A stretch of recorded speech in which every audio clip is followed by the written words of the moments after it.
What's up, YouTube? I just want to make a quick video about my 2004 SV1000. I'm rebuilding the forks on them, and I struggled to find information, specific stuff about how to take them apart and how to put everything back together. I'm going to be putting in a RaceTech spring kit and doing the fork seals and dust covers. So I just wanted to go over some of them. I already finished the one I've got in my hand here. And then I'm going to show you some details about putting the other one back together and what I found works for the RaceTech spring kit. So when you're taking these apart, there is a bolt on the very bottom inside of there. If I can get that to focus. There's a bolt inside of there that is going to bolt up the cartridge. There's a sealed cartridge inside of these forks that bolt goes into and holds it to the bottom. I had a lot of problem getting that out because if you try to start and get it out while the fork is fully assembled, you can get it to break loose, but then the cartridge will spin inside of the fork tube and you won't actually be able to get that apart. So what I figured out is the easiest thing to do is to go ahead and take the top cap off, drain all the fluid out, but keep everything pretty much together. You can take this top piece off of the inner I believe it's the rebound rod. You can take that off, but what you'll need to do is you'll need to compress the spring and put a lot of pressure against the spring, and then you can run the bolt out from the bottom. You basically have to push that cartridge against the inside of the fork body so that it will hold it still in order to get the bolt out. The first time I did it, I had help. I grabbed my brother, I said, hey, I need your help. I think if I push on this spring, it'll come out. Sure enough, it did. So the second time I just laid it flat on the ground. I put my foot on it and I was able to use one arm to compress, the open end and push the spring in and run an impact on the other side to pull that bolt out. Once you get that bolt out, it's pretty simple. Everything just comes right out. I'll put a link in the description to one of the other disassembling videos that I used as reference because it was, covered the bases as far as once you get everything apart, how it comes out and what it looks like, and you'll see some of that in the reassembly in this video. I'll show you how I'm going to drive my seal back in, and I'll also put the link to that tool in the description as well. It took me some time to figure everything out, and I had some help from SV Racing Parts as well. Their guys are really good.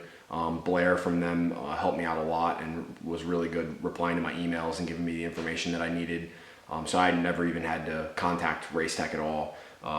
But I'll go ahead and show you how I'm going to put these back together and what I figured out works for that RaceTech spring system, and we'll go from there. All right, so before I get into putting it back together, I went ahead and lightly assembled pretty much what it looks like stock so that you'll get an idea of what to expect when it comes out. So that bottom bolt went in right there. Once you get this entire assembled cartridge and spring and spacer and everything out, the first thing you're gonna see that you'll be able to pull this apart a little bit. It's still got some travel room to it. And then you can take this top spacer washer off, which is slotted. And now you're a little freer here. So you're gonna wanna use the preload setting, the blue nut on top that actually comes all the way through. That's a 14 millimeter. You're gonna wanna hold on to that and then break this set nut loose here, which is a 17 millimeter. And once you get that loose, then you can run this top cap off.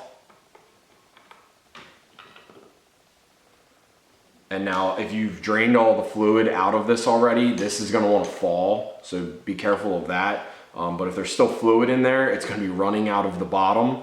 This might have a little bit more, resistance to dropping, but I'm gonna go ahead and let it drop.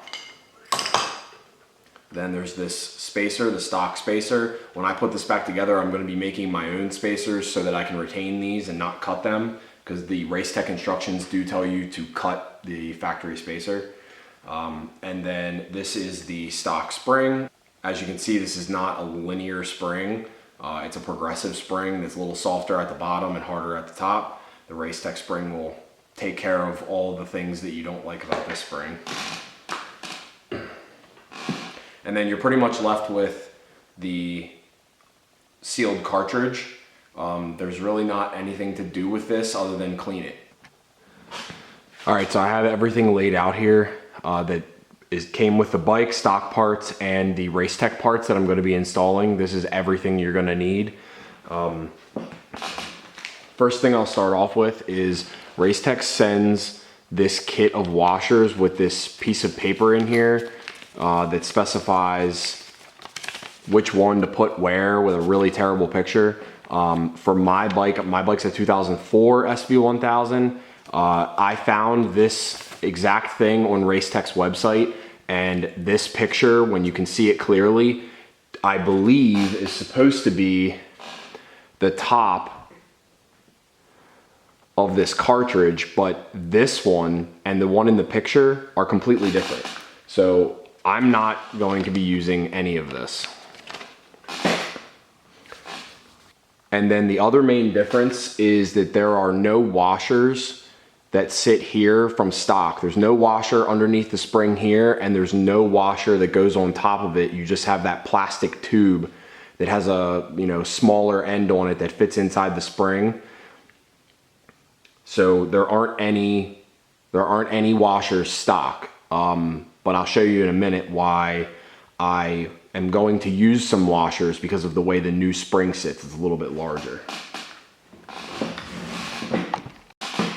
The other thing that came with the kit that I got was the actual oil seal that goes in the fork to keep the oil from coming out, and a new dust cover, and this dust cover is definitely much nicer than the factory one.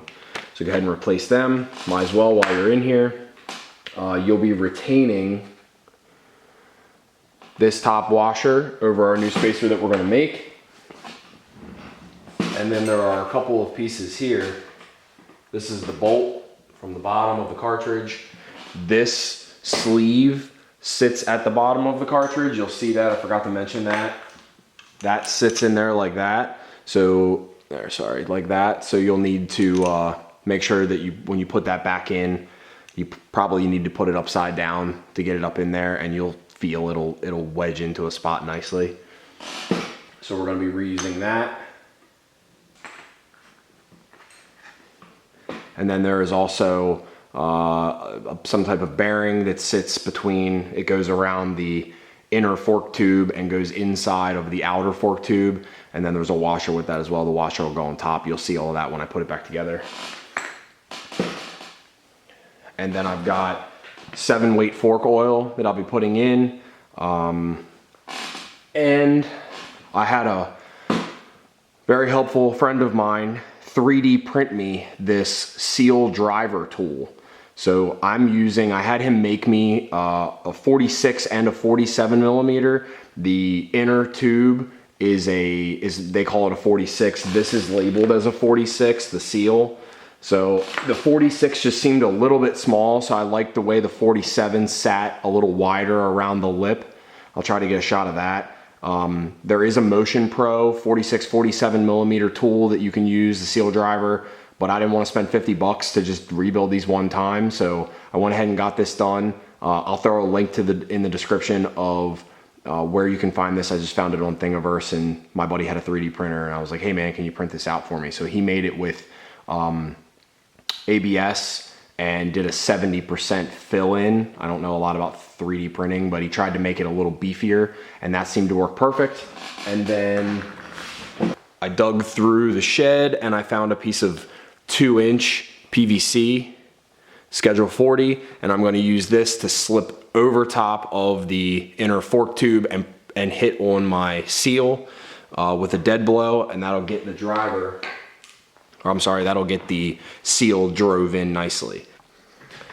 Another thing I forgot to mention before I actually assemble it, I'm going to polish the inner tube.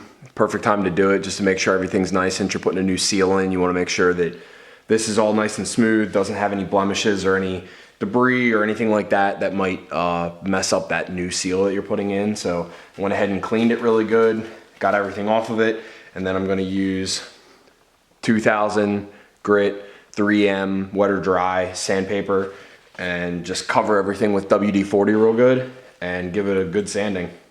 You want to make sure to sand this, you want your motions to retain side to side, not up and down. You don't want to create vertical grooves that could allow anything to sneak past the seal.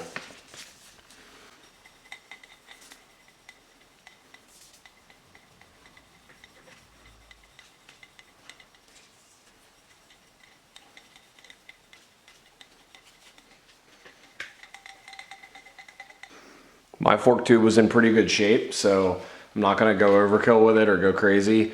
Everything was really nice, but that movement of around versus up and down would really come into play more if you have something really, you know, deep gouges that you have to get out. You wanna maintain that direction, but for what I'm doing here, it probably doesn't make that big of a difference because 2000 is, you know, pretty fine. So get this all cleaned up and then we will get the new seal installed. The other thing I didn't show on camera was I did lightly sand inside of this ring where the seal sits with that same 2000 and WD-40. There's that inner lip right inside of there where the circlip is gonna go in to hold the seal in. Mine had a little bit of rust in it. You can see the discoloration there. I tried as best as I could to scrape it out and clean it really good with brake parts cleaner after doing the sanding. That's not actually inside of the fork, it's on the outside above the seal, so not the end of the world, but try to clean it up as much as possible. Again, one of those things you want to do while you're in there. So I got my freshly cleaned tube and I'm gonna go ahead and assemble it. First thing you're gonna do is take this little ring, this little bearing ring, slide that over. And it'll sit right on top like that. And then the washer. This is exactly how it comes out stock.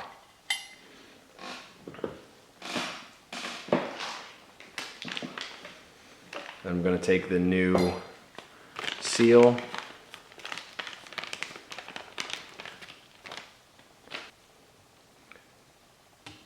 Slide that on.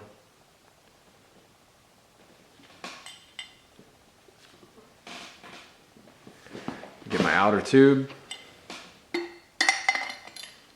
Now this is going to slide down in and bottom out at the bottom. Then I'm just going to slide this down to where it's going to seat. Then we'll drive it the rest of the way in. So I've got my 47mm seal driving tool on there, and you can see how it seems to fit a little bit better around that outer edge and swallow the spring ring there, the retaining ring. It goes around that, and that's why I liked it better. The 46mm seemed to kind of catch on that lip a little bit, so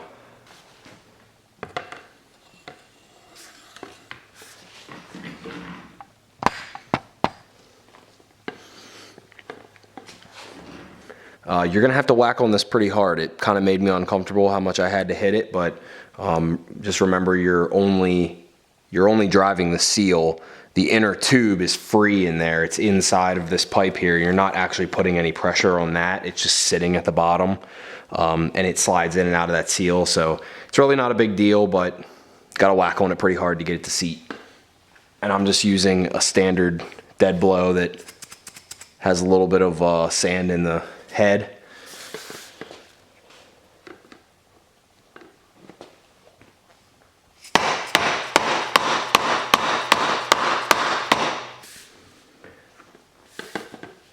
And then once you drive it a little bit, you're just going to want to pick it up and look down in there and make sure that you can see that circlip ring all the way around and everything looks even. This one actually went in a lot better than the first one that I did, because that's all it took. The first one took quite a few tries. So I should have mentioned before, but if you don't have a pair of digital calipers, you're gonna need them for this project. They've come in handy so many times, and you can pretty much use them to measure all the different measurements and figure everything out. They're like 20 bucks on Amazon. Go pick a set of these up. for the first demonstration of why they're so useful, this looks to the eye to be pretty much the same all the way through. But if you take your calipers and you measure the inside diameter of both ends, this one is about 29.5, and the other end is 27.5-ish, 27.25. So they are different, and the smaller end is going to be on the bottom. It's going to go down first. So you want to be able to measure that and be able to identify which side is which. Now, those washers that I showed you that I'm not going to use, I'm pretty sure we're supposed to go here, but they didn't really seem to fit there well. Either way, it didn't really work. And if you put this on, to me, I feel like there's a lot of movement there. Now, this is all gonna be compressed down, but I wanted more of a shoulder for that to sit on. So I'm gonna go ahead and use some washers, and then same thing up here with the way you're gonna have a spacer here that sits on top of this. I wanted there to be some kind of better shoulder for everything to sit on, because that's not a whole lot of surface area. What I found was a set of these. These are labeled as 1.5 inch. They're a little bigger than 1.5 on the outside, and they're about 13/16 on the inside. These are grade 8. You probably don't need grade 8, but you definitely don't want like a fender washer. These are flat washers, so they got some good thickness to them. And I went ahead and got the grade 8 ones because they were like a few cents more expensive, no big deal. But these are perfect the way they sit on the spring. The outer diameter of the spring is pretty much the same. It's just that inner diameter at the bottom. But the way they sit on top of that spring, as far as giving you a little bit more shoulder, was nice. So I'm gonna go ahead and include these, top and bottom. And we can debate about whether one side of the washer is different than the other, but I always like to use my flat side against my flat surface. So you can tell that most washers have a little bit of a rounded, softer side. So I'm going to use the flatter side on the top and the bottom against the spring. So your assembly is pretty simple. You're going to go ahead and if this is out at all, you want to go ahead and push it all the way in, full compression or full range of motion, closed. And then you're going to go ahead and take that sleeve, put it over the end. And then when I did this on the first fork, I held it upside down and put this down over it.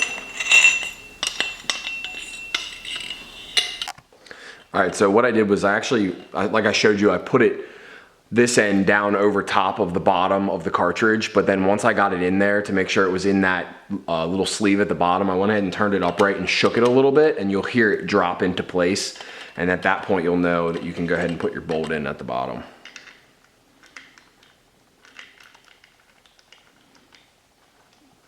And you just want to be gentle pushing it in there, because you want to make sure you get those threads and you don't push them away.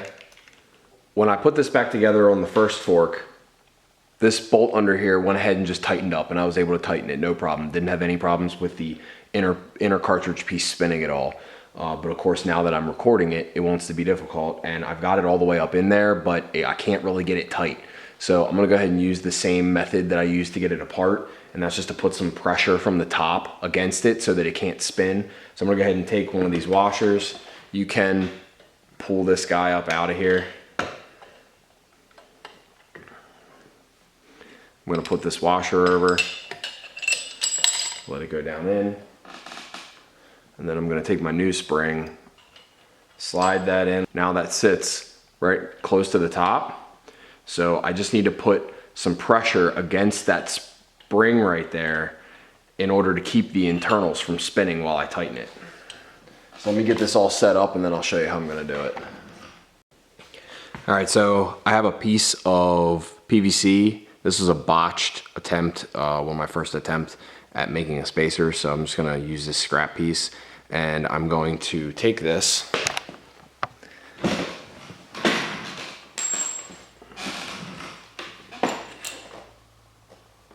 and I'm going to put it against the top spring right there to where I can get a little more leverage on it. Now this is not easy to do by yourself. If you have a friend, it's definitely easier with a friend. What I'm gonna do is put my foot on this to hold it in place, put pressure down here on the PVC to push the spring in. And while that, and hold, you wanna hold the inner tube as well, because the inner tube is gonna wanna spin. But by putting a little bit of pressure against that spring down there, I should be able to get this to tighten up. Yep, there it went. Now once you get it seated, you can really tighten it. It won't move anymore. It's just getting it to that seated part to where it draws it completely in.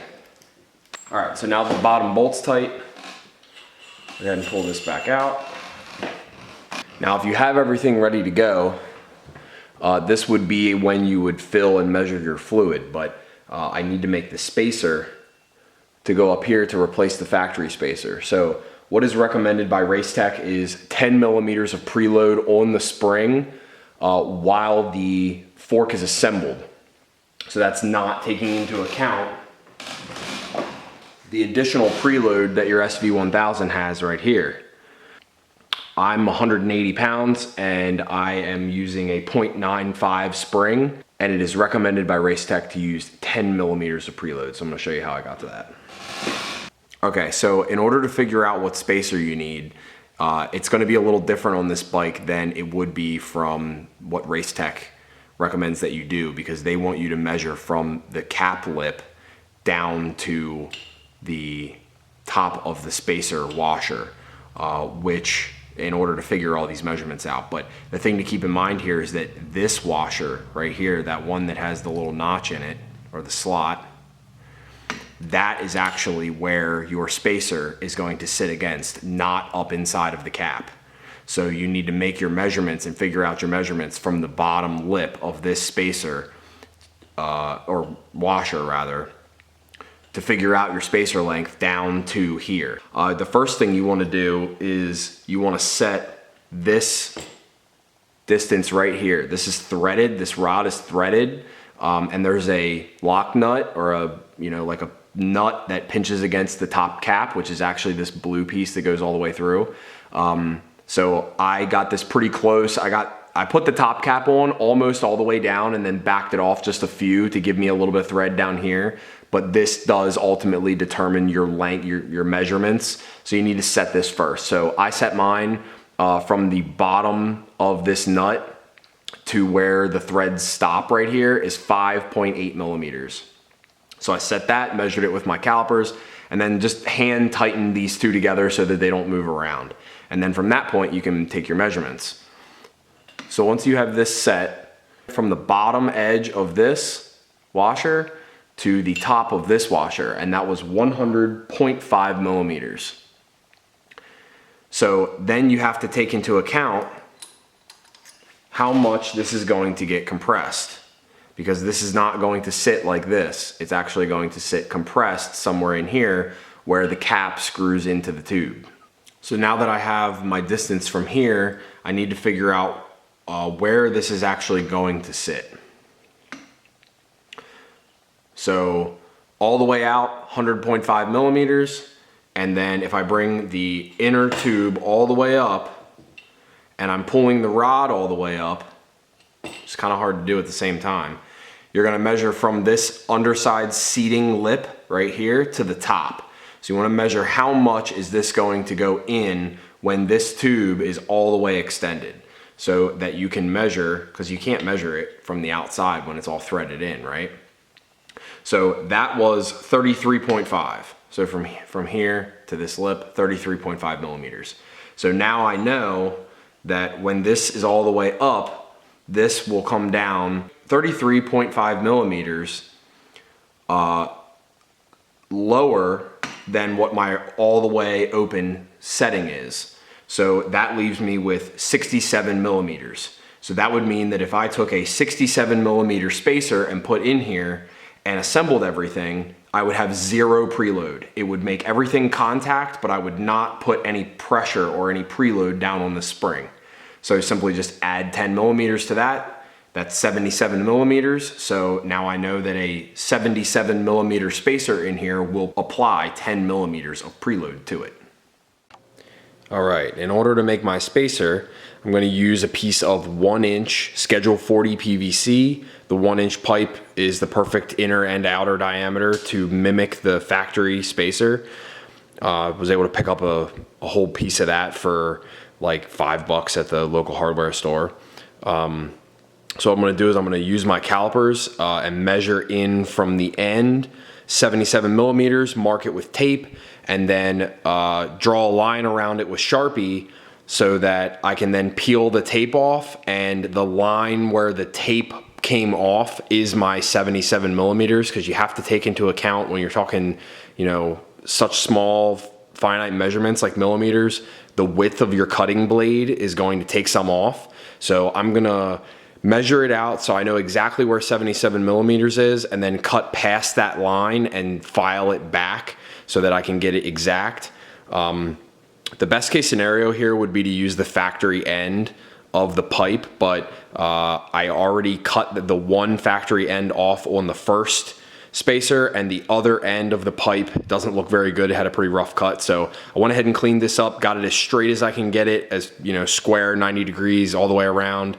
So that'll be one side, and then I'll have to do the same thing on the other side.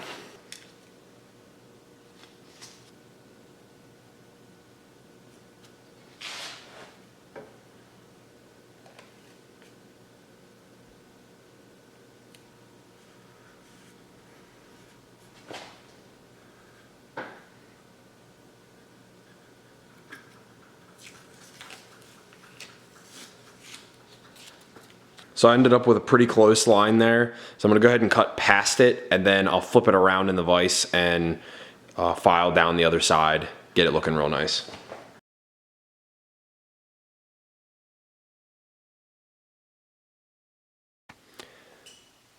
I got my piece cut off, and I'm just gonna shape it up a little bit, clean it up, and then I'm gonna use some 220 grit sandpaper just to smooth out the edges, make sure there's no debris, and then I'll rinse it off before we use it.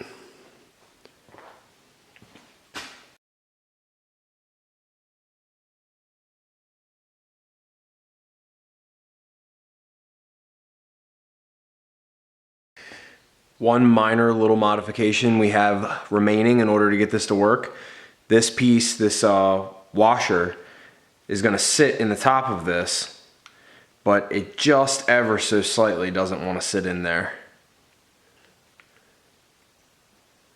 So I'm just gonna bevel this edge just the tiniest little bit to get it to sit flush.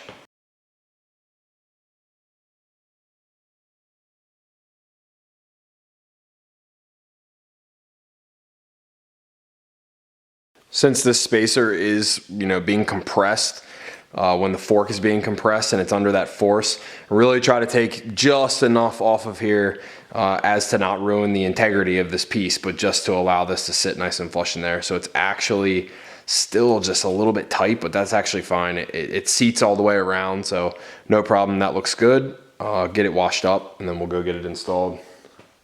All right, now that we have all the pieces ready to go, we're gonna fill this thing with fork oil. So we're gonna do this with just the cartridge installed, no spring, no spacers. It's gonna be 130 millimeters. And what you're gonna be measuring is actually the air gap from where the oil comes up in the fork. You're gonna be measuring that air gap. So as we're filling it, we're gonna wanna make sure that we're pumping the inner rod and the inner tube up and down to make sure you fill down in the bottom, get all the oil in there. And once you start to see the fluid coming above the cartridge, that's when we're gonna wanna get in close to measuring it. So I'm gonna go ahead and set my calipers to 130 millimeters, and I'm gonna just measure that from the top and get an idea of how far down in the inner tube that is, just so I know where I'm gonna be getting close. And then I'll start filling it up, pumping it a bunch of times, and then we'll get our final measurement. So we're only talking about halfway up once it fills the bottom.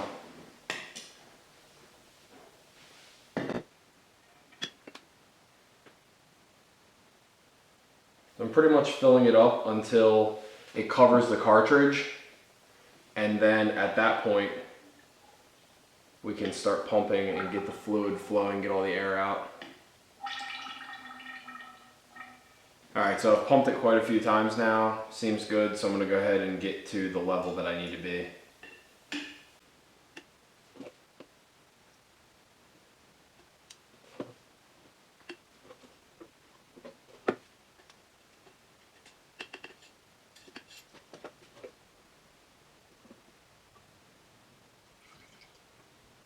Alright, so I have my fluid level set correctly now, and I'm going to go ahead and put it all back together.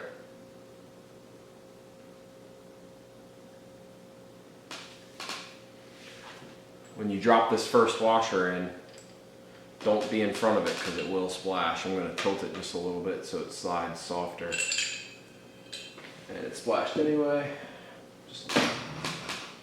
And then remember that the smaller side is going to go down. And just to be sure, I'm going to check it.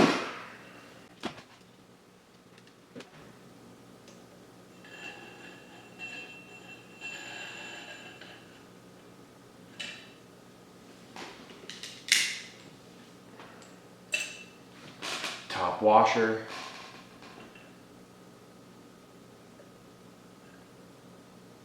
Custom spacer.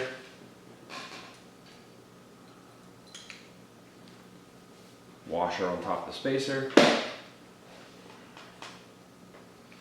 Now you gotta remember, if you have messed with this nut at all, we want to check that again because we took all of our measurements based off of that nut's position.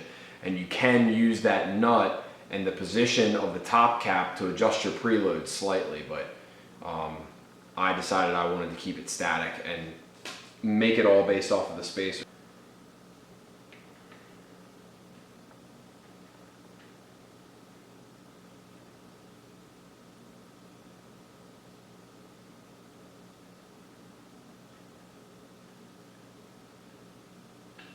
Alright, so now I'm going to use a 17 on that nut,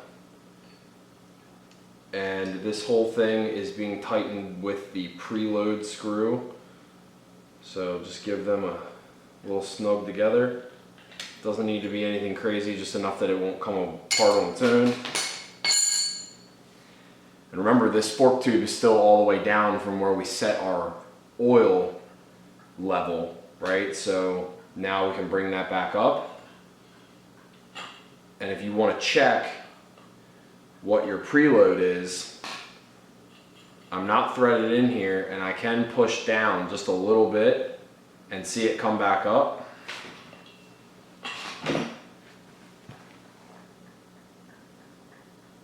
Very, very little bit, but that means that I am above the threads, I'm not sitting on them.